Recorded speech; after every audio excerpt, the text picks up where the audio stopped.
Okay, let's talk about Newton's laws of motion. Again, Galileo kind of started the ball rolling. Bad pun. Galileo kind of started the ball rolling when he first started actually doing science and looking at motion in a detailed way. Galileo essentially comes up with Newton's first law. Newton just kind of put it into words. The first law is oftentimes called the law of inertia. It basically says objects at rest stay at rest. Rest, stay at rest. That's kind of a Captain Obvious thing. Objects are not going to start moving by themselves. They're not going to stop moving by themselves. So that makes sense. The other thing he said is constant velocity stays at constant velocity. And both of these have a big caveat. Unless acted upon by an I'll probably use the word unbalanced force the most, or the term unbalanced force, but you could also say net force, and actually Newton said outside force was essentially, when you translated it, what he meant to have said with that. Basically, objects are not going to start moving by themselves. They're not going to stop moving by themselves. Now, that brings up the word inertia.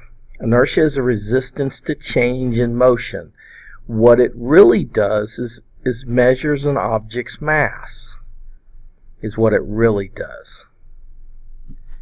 It measures how much mass something has. In other words, how hard is it to start something moving is related to mass. How hard it is to stop something moving is related to mass.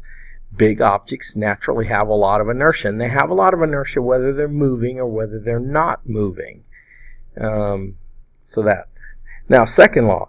Second law, to be honest with you, is summed up with an equation, and it's not really a constant velocity case. The constant velocity laws are really the first and the second law.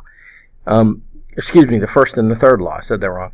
The second law is a mathematical equation. Now, the way that Newton wrote it was, he said acceleration was equal to the sum of the forces divided by the mass.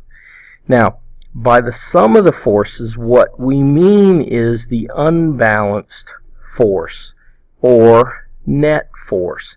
In other words, what's the force that's left over? Now, mathematically, we're not going to deal with that right now, but we will get to it shortly. So since we're talking about Newton's laws, I want to make sure they're all listed in there. The way you oftentimes see it written is the sum of the forces equal m times a, or you'll see it F net is equal to m times a. It's the same mathematical equation. What Newton did was he realized that the acceleration of an object is directly related to the net force, but it's inversely related to the mass. What that means is that if we apply a 100 Newton force to you, you're going to get a certain acceleration. If you apply a 100 Newton force to me, I'm going to have less acceleration. I got a big mass. Now, Newton's third law is the one that you probably remember, and yet usually if I say one word, I can draw the entire law out for you, and that is action. For every action, there's an equal and opposite reaction. Action creates equal and opposite reaction. We've already really encountered that without necessarily calling that when we talk about objects sitting on a tabletop. They have Fg going down, caused by the Earth, and then we have a reaction force going back up that we're calling the normal force. This really is a result of Newton's third law. The action is the Earth pulling on the book, which causes weight. The reaction of the table is to push back against that. Forces always occur in pairs. Anytime I have a force, I have a force that counteracts it. Even if sometimes it's hard to see. If I have an apple falling through the air, if I have an apple falling through the air, it has a FG on the earth. Well, here's the thing actually. The earth, which is of course gigantically large, has an equal FG from the apple. Oh Lord, we've not talked about that yet. So that's going to make you think a little bit. Here's the key thing about that.